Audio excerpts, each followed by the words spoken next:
इस कलयुग में ही भगवान के एक बड़े अद्भुत भक्त हुए। श्री नाभादास जी ने श्रीमद् भक्तमाल में उनका चरित्र गाया।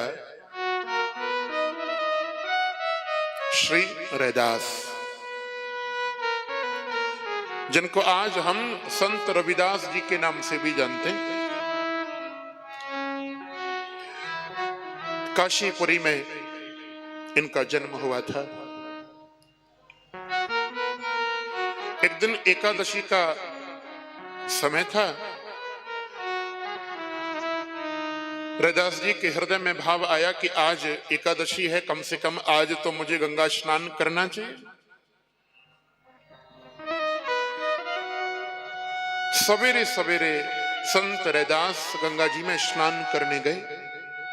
आप सब लोग जानते हैं काशी के तो किनारे गंगा मैया प्रवाहित हो रही है। स्नान किया और जैसे ही स्नान करने लगे ना रैदास, तो रैदास जी ने देखा जल में गंगा की लहरों में बहता बहता एक पत्थर रैदास जी के पैर से आकर के टकराया। रैदास जी ने हाथ में उस पत्थर को उठाया, उठा करके देखा, अरे ये तो भगवान शालिग्राम है। दोनों नेत्र भराए रैदास के, रोते रोते कहने लगे, देखो सारी दुनिया जिनके द्वारे पर चल करके जाती है वो स्वयं मेरे द्वारे पधारे। रैदास जी भगवान शालिग्राम को घर ले आए और भैया बड़े भाव से, बड़ी श्रद्धा से रैदास भगवान शालिग्राम का पूजन अर्चन करने लगे। और धीमे धीमे धीमे पूरे बनारस में खबर फैल गई, वाराणसी में, कि चर्मकार जाति में उत्पन्न हुआ ये रैदास भगवान की पूजा करता है, ढोंग दिखाता है। अब तो जो ब्राह्मण थे ना काशी के, वो बड़े नाराज हो गए, बड़े रुष्ट हो गए। ये अधम जाति में पैदा हुआ रैदास ढोंग दिखाता है, पूजा करता है, आरती करता है। अरे भगवान की आरती का, सेवा का अधिकार केवल हम ब्राह्मणों के पास में है। दौड़े दौड़े ब्राह्मण काशी नरेश के दरबार में जाकर के पहुंचे और काशी के राजा से जाकर के कहने लगे, राजन, अगर ऐसा ही तुम्हारे राज्य में अपराध होता रहा तो वो दिन दूर नहीं, तुम्हारे राज्य में सूखा पड़ेगी, लोग भूख से मरेंगे, अकाल पड़ेगा। काशी की राजा दोनों हाथों को जोड़ करके बोले, महाराज ऐसा कौन सा पाप, कौन सा अपराध मेरे राज्य में हो रहा है? अरे अधम जाति में, चर्मकार जाति में उत्पन्न हुआ वो रैदास भगवान की सेवा पूजा कर रहा है और तुम उससे कुछ कहते नहीं राजा। वो ढोंग दिखाता है, वो पाखंडी है, ढोंगी है, दम्भी है। राजा ने तुरंत सिपाहियों को भेजा, सिपाहियों से कहा, जाओ जाकर के रैदास को लेकर के आओ।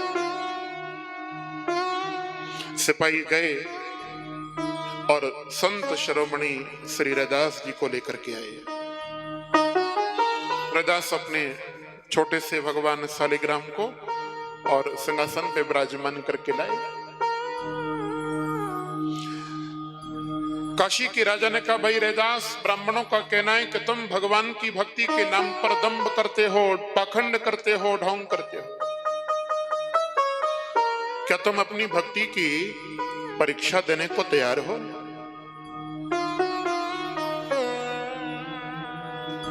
रैदास दोनों हाथों को जोड़ करके बोले, राजन, परीक्षा देने वाला भी हो और लेने वाला भी हो। मेरी कोई औकात नहीं कि मैं परीक्षा दे पाऊं। ठीक है। राजा ने कहा, लाओ अपने भगवान ठाकुर जी हमको दो। प्रधान सिंहासन पर रैदास के सेवित भगवान शालिग्राम को विराजमान किया गया। एक तरफ ब्राह्मणों को बिठाया, एक तरफ रैदास को बिठाया। राजा ने कहा, ब्राह्मणों, पहला अवसर तुमको, आप अपने ज्ञान, अपने वेद पाठ से ऐसा चमत्कार करो कि भगवान शालिग्राम उठ करके तुम्हारे पास में आ जाएं। अगर ऐसा हो गया तो आज ही रैदास को फांसी की सजा दे दी जाएगी। और तो भैया ब्राह्मणों को विद्या का अभिमान तो था ही। बड़े भाव से वेद मंत्र गाना ब्राह्मणों ने चालू किया, वेदों को गाया। और वेद गाते गाते महाराज सवेरे से शाम हो गई, लेकिन ठाकुर जी का भगवान शालिग्राम का उठ करके आना तो दूर, भगवान शालिग्राम थोड़े से हिले भी नहीं। जहां बैठे थे वहीं बैठे रहे।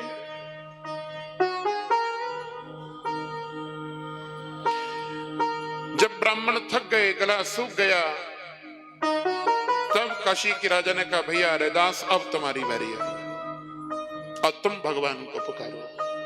बंधुओं, रैदास जी ने जो ही हाथ उठा करके हरि कीर्तन गाना चालू किया, कीर्तन के माध्यम से भगवान को पुकारना चालू किया, चमत्कार हो गया। जो भगवान शालिग्राम सिंहासन पर बैठे थे, सिंहासन छोड़ के तुरंत वो भगवान शालिग्राम रैदास के हृदय से आकर के चिपक गए।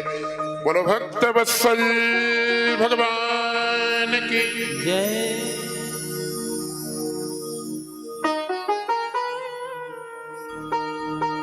आकर के चिपक गए।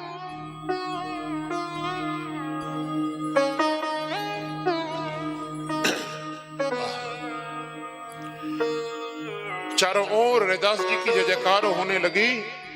लेकिन आपको मैं बताऊं, ब्राह्मण बोले, भैया बेईमानी भैया, हमारे साथ में चीटिंग हुई है।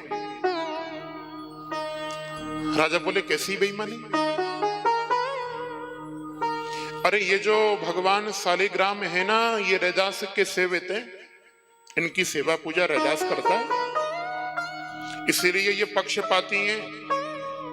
वो सेवा करता है तो उसी का पक्ष ले लिया। अगर हमारे सेवित भगवान शालिग्राम होते तो बात कुछ और होती। ये सत्य घटना है बिल्कुल। दूसरे दिन ब्राह्मण अपने सेवित भगवान शालिग्राम लेकर के आए। फिर दूसरे दिन ब्राह्मणों ने खूब कीर्तन गाया, खूब माने ब्राह्मणों ने वेद मंत्र गाए, लेकिन भगवान नहीं आए, सिंहासन छोड़ करके नहीं उठे। दूसरे दिन फिर रैदास जी ने जैसे ही हाथ उठा करके प्रभु को पुकारा, दोबारा चमत्कार हो गया। भगवान शालिग्राम, वो ब्राह्मणों के सेवित शालिग्राम सिंहासन छोड़ करके रैदास के हृदय से आकर के चिपक गए। बोलो भक्त वत्सल भगवान की जय। तो भगवान के कीर्तन की बड़ी महिमा है। देखो आपको मैं बताऊं, भगवान को ना आप दो ही सेवाओं से रिझा सकते हो। पहली सेवा भोग सेवा, ठाकुर जी को बढ़िया बढ़िया बना बना करके खिलाओ। बाजार का मत खिलाओ, घर में बढ़िया हलवा बनाओ, पूड़ी पकवान बनाओ, मिश्री बनाओ, बढ़िया ठाकुर जी को भोग लगाओ।